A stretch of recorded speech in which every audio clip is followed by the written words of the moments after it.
bisan didto sa dalan. Apan wala sila mutubag kay naglalis man sila kun kinsay labing dako kanila. Unya milingkod si Jesus ug iyang gipaduol sila og giingnan. Bisan kinsa ang buot nga mahimo nga labing dako, kinahanglan nga magpaubos siya ug mag-alagad sa tanan. Unya gikuha niya ang usa ka bata ug iyang gipatindog sa ilang atubangan.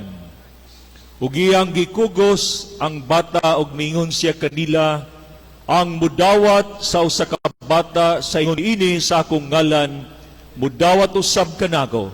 Ug ang mudawat kanako, wala mudawat kanako lamang kun dili kaniya usab nga nagsugo kanako. Mga igsoon, ang Ebanghelyo sa Ginoo. Ay unika, O Kristo. Balikon gumaradyaw na buntag sa tanan. Palihog pakigrit sa matag usaw maradyaw na buntag. Pasensya nga murag grabe ka init ang panahon ug labi na diha nga area kay murag dunay diferensya sa atong dako kaayo nga electric fan. Wala mag-andar karon. Sige ra. Akong giuluhan ang akong wali karon niini nga mga pulong, niini nga mga linya. Greatness by doing God's will and surrendering our life to Him in the service of others. Nauso ko man panahuna ang gitawag nato palabwanay. Siguro dili nato ini kalalis kay bisan sa mga apostoles ni Jesus, naglalisab sila kung kinsay pinakalabaw nila. Karon panahon na uso ang palabwanay, pataasay, padagguay, padatuay, pasikatay, o pahambugay. Niadtong milabay nga mga graduation, niingon ko sa abang mga graduates, okay lang kung adunay kaninyo nga ni-graduate nga way honors o highest honors. Pwede ra mo graduate ka nga way imo high honors. Ang importante doon na kay good manners. Kay magunsa man summa cum laude ka, with highest honors ka, pero way batasan ka. Sayang ang pagka summa cum laude o magna cum laude. Na ibang mga tao, dagkog grado, taas og ranggo, pero ang problema, mga hambugiro. Mga dinhi karon, nindot kini nga angay nato pamalandungan. Gani, dunay ko'y nabasa sa social media nga ako mismo nakurat ni ini nga mga linya. O kini ang giingon, kung edukasyon ang sagot sa kahirapan, bakit edukado ang nagnanakaw ng bayan? Sa dihang nabasa na ako ni matay, tinuod masab siguro ni, nga dili ang mga kawatan kadtong wala makaeskwela ug dili mga edukado kung dili base ang pinakakawatan kadtong mga taas og edukasyon. Apil sabni sa simbahan. Mga karon kung maghiskot kitag achievement, the greatest achievement one can have is to do the will of God. nga kung gusto nimo nga labaw sa tanan, what is your achievement? Nga kiniimo nang nakabuot, imo naka nga nahimo kininimo tanan. Pero walay pinakalabaw nga achievement kundili ang pagbuhat sa kabubuton sa Dios. Ang uban taas na kaayo ang naabot. Pero ang pagkahanginon makapanuhot. Kay tagas nagnaabot, pero sobra na sa kahanginon, makapanuhot na ang pagkahanginon. Mas gana pa kuno, mas maayo na lang masayop ka. Because a mistake that makes you humble is better than an achievement that makes you arrogant. Sige lang, kung doon ay mga panahon nga nasayop kita, basta nahimo kitang mapabsanon. Kay unsa may pulos, successful ka, pero arrogante pud ka. Di nakamatudluan, di nakamasultihan, di nakamatambagan, kay bright na ka. Mga nindot nga niini karon, ingon si Jesus sa verse 35. Unsay giingon niya? Palihog pakibasa. If anyone wishes to be first, he shall be the last of all and the servant of all. Gani gigamit pa niya ang bata. Gingnan niya ang iyang mga apostoles, ang dili may sama ni ini nga bata, ingon niya ang mudawat ni ini nga bata. Mudawat usab ka nako. Kay ngano man, unsa may naa sa bata. Kung mutanaw ka sa imong tapad, bata, may asna. Sige, tanawa. May as. Pero naiba-iba ka mo ang giingon that the secret of staying young is to be humble and to be happy like a child. Dili na di kinahanglan mo kadto takang Vicky Bello para mahimong bata. Because by staying young is to be humble and to be happy like a child. Ang bata dali ra gyud malipay ug gamay ra ang kalipay sa bata. Pero siguro kita lisod usahay lipayon. Sige, kini nga linya dala mo tan-aw sa inyong tapad humagbasa. Sige, basa tadungan. Ang uban wa pagani mamatay, muranag minatay. Kay way kalipay, kanunay ra nagkusmod ang dagway. Lingi ah. Daya tan-aw sa imo tapad. Ingna, ang akong katapad minatay.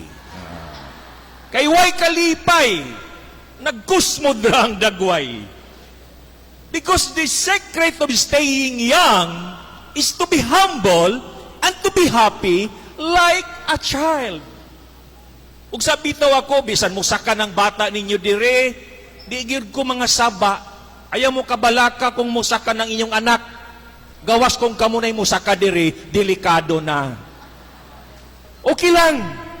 Kay bata man. Naabay day bata diri nagmisa ko nga ni suksok pa sa akong sutana, aboy unsay gisilib niya. Okay lang. Gawas kung ang nanay na amoy mo silib diri, delikado na. Labi na kong biyuda ay impasta. Pagbata, okay lang.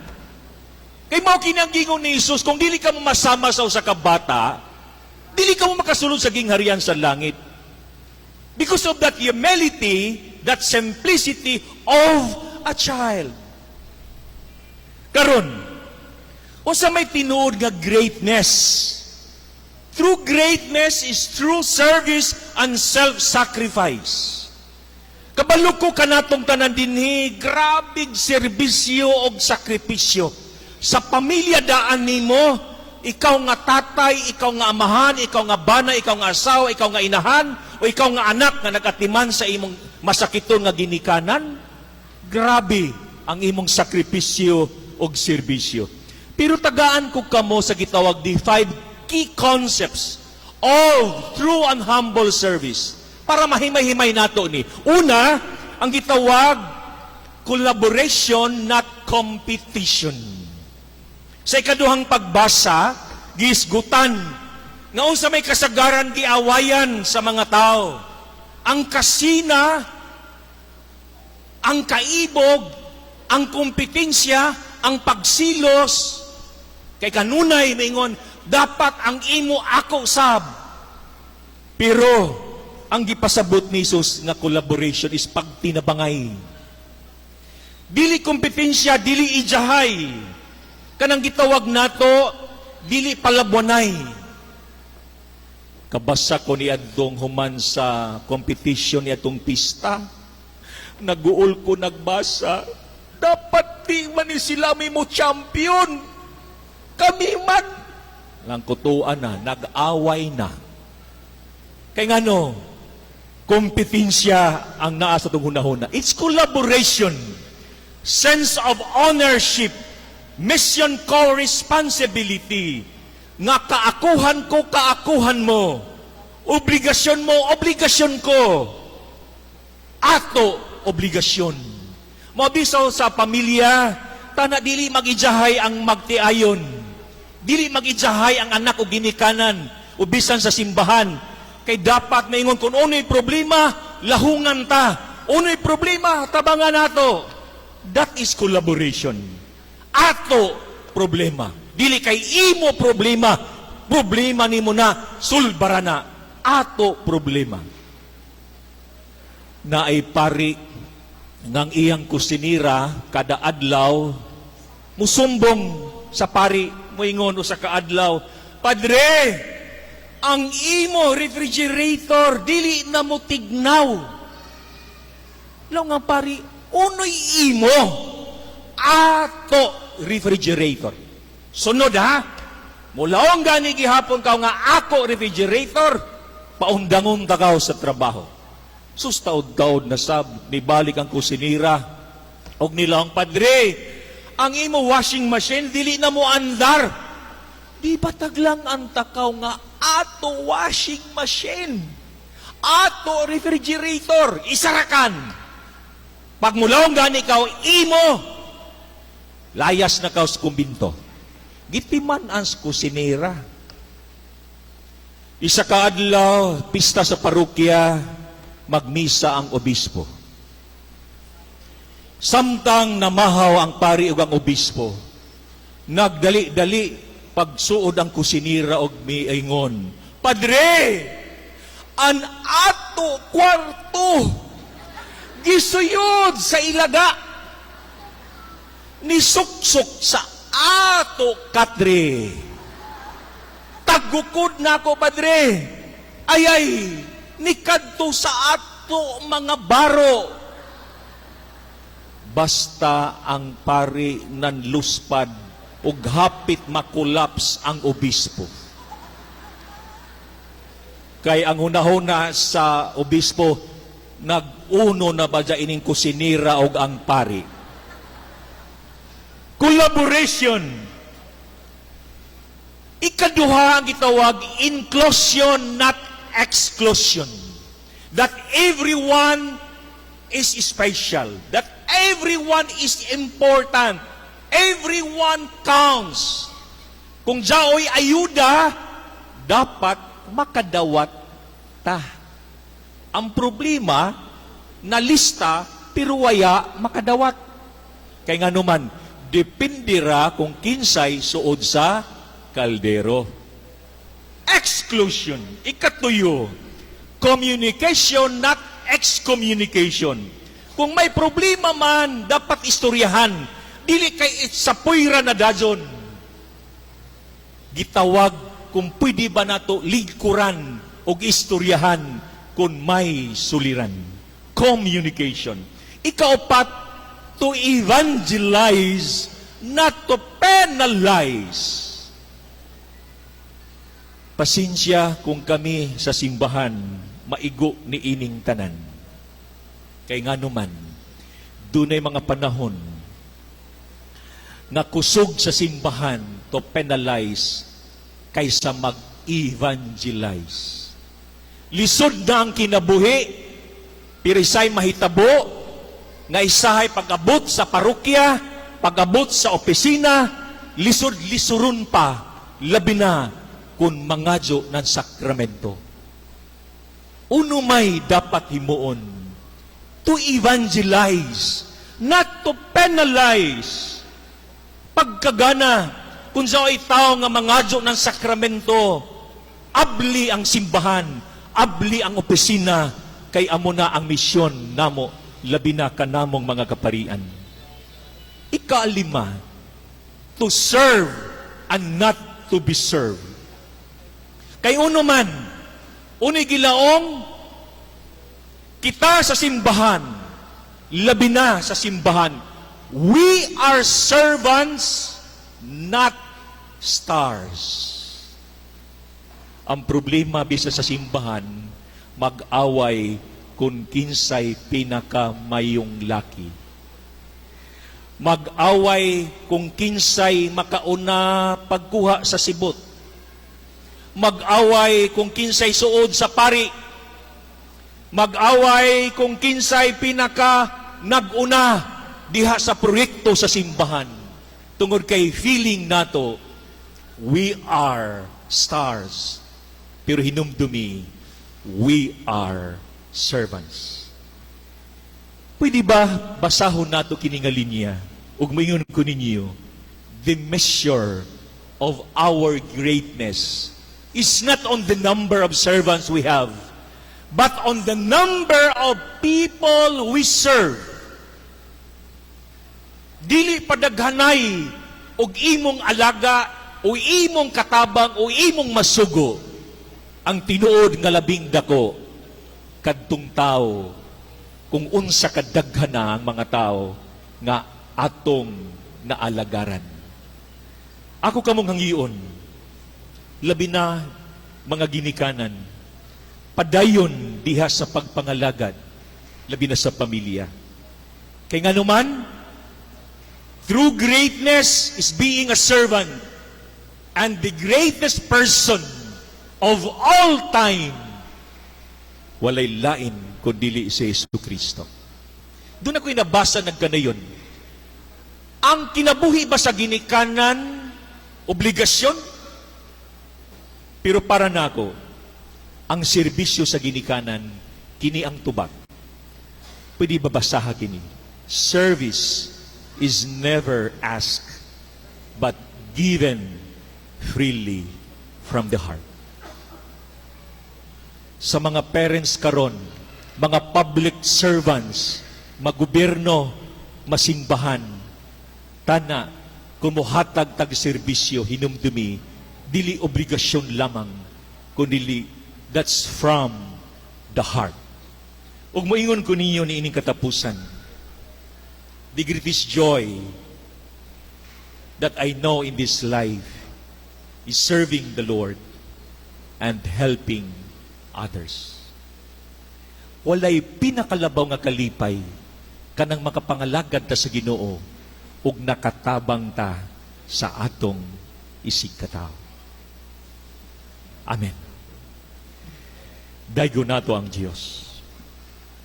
Ipadayag na nga itong pagtuo sa pagingon, nagato ako sa Diyos, ang amahan, magagagahom sa tanan. Magbubuhat sa langit ug sa yuta, o kang Hesukristo iyang anak kabugtong Ginoo nato, gipanamkon sa lalang sa Espiritu Santo, gianak ni Maria nga Birhen, gisakit sa sugo ni Poncio Pilato, gilansang sa krus na matay ug gilubong, mikunsad sa mga minatay, sa katulok-adlaw na banhaw, misaka sa langit, nagalingkod sa tuo sa Dios nga mahan makagigahom sa tanan. Gikan dito mubalik siya ron pahukom sa mga buhiyog sa mga minatay. Nagatuwa ko sa Espiritu Santo, Santa Iglesia Katolika, sa kabitan sa mga santo, sa kapasayloan sa mga sala, sa pagkabanhaw sa lawas, o sa kinabuhing dayon. Amen. Magambog kita sa Diyos samahan, nga sa malumo nga kasing-kasing iya kitang hatagan, moingon kita, mapabsanong kasing-kasing ihatag kanamo Ginoo. Mapabsanong kasing-kasing ihatag kanamo Ginoo.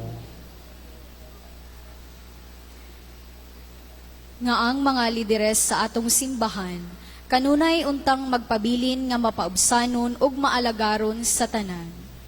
Magampo kita sa Ginoo. Mapabsanong kasing-kasing ihatag kanamo Ginoo. Nga ang mga nagdumala sa atong gobyerno, ila untang hikaplagan ang matuod nga kabantog diha sa pag-alagad sa katawhan. Magampo kita sa Ginoo. Mapabsanong kasing-kasing ihatag kanamo Ginoo. Nga niining tuig sa pagampo, mas modaghan paunta ang mupatalinghog